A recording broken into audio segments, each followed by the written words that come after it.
She'd merely be a rider on crowded public carriers. Nobody ought to suspect that she bore Fireball's lord. If, somehow, the hunters learned she had visited Erie, Ontario integrate, there were ready answers to whatever questions they might ask. The first several years of her life had passed in Toronto.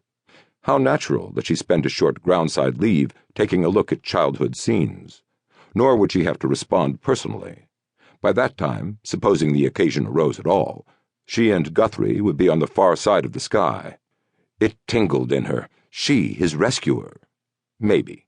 Whatever happened, she'd better keep a cool head and a casual bearing. First, concentrate on traffic.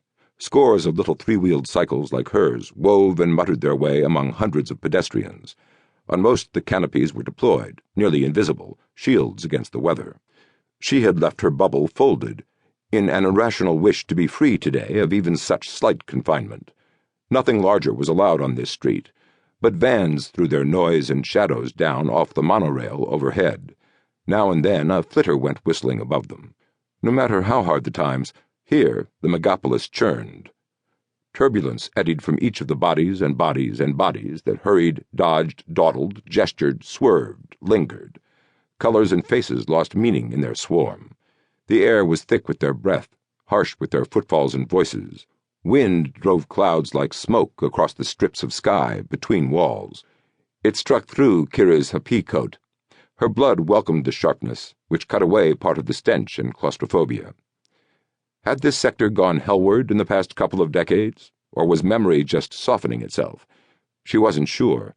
Her parents had seldom brought her east of the lakes. Whatever the truth, she ought not to feel threatened. These were human beings, and better off than many.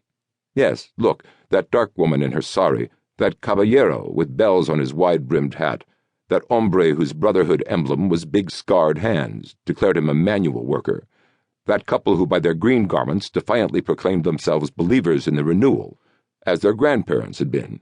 What harm could they do?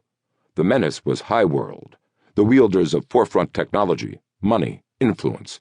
More exactly, those of the high world who in this country were the government. It sprang from a mathematical theory. Nevertheless, grimy cliffs, murky doorways, guards in shops where the windows once held more and better goods, the crowd above all, took on a nightmarishness. Was she following an asymptote, struggling closer and closer to the blue theta, but never quite to reach it? Abruptly, she did. Gigantic though it was, the complex had been hidden from her by the surrounding masses. Nor could she now see it as a whole. A kilometer away and well aloft, vision would have swept up walls, piers, arches, roofs, towers, a soar in azures and whites, to the Greek letter crowning the central spire. Here she made out only height and a broad gate standing open. It was enough. Gladness leaped. For a moment Kyra frowned. Why these mood swings? She'd been at risk before and stayed zen. Exhaustion? It hadn't been a long drive from the tricycle rental to here. Of course, earlier she'd cabbed from Kamehameha to Honolulu, ridden the suborbital to Northwest Central, and changed maglevs twice on her way to Buffalo Station. But that was scarcely an ordeal. Bueno, no doubt the knowledge of what was at stake had gnawed at her more than she knew.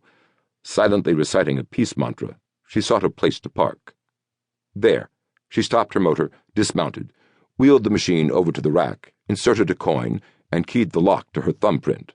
50 centos paid for an hour, which should be plenty. If not, she had cash to release it. Because rain appeared possible, she sprang the canopy loose. No sense in risking wet saddles, control board, and luggage box, when she might depart with such a cargo, and maybe a passenger, that discomfort would distract her attention from danger. No time to gas off, either, though she'd better not make herself conspicuous by haste. She passed through the crowd and the gate into the court. Tumult faded away. Again she felt naked. The area wasn't deserted. People went to and fro, tenants, personnel, shoppers, visitors. Traffic seemed so sparse, though, so subdued. Maybe, Kyra thought, it was the contrast with the scene outside, not only thronged, but alien. Poor, primitive, powerless. The low world that everywhere on Earth underlay the high technology, yet had no real part in it. Or maybe the magnificence here simply overwhelmed its occupants.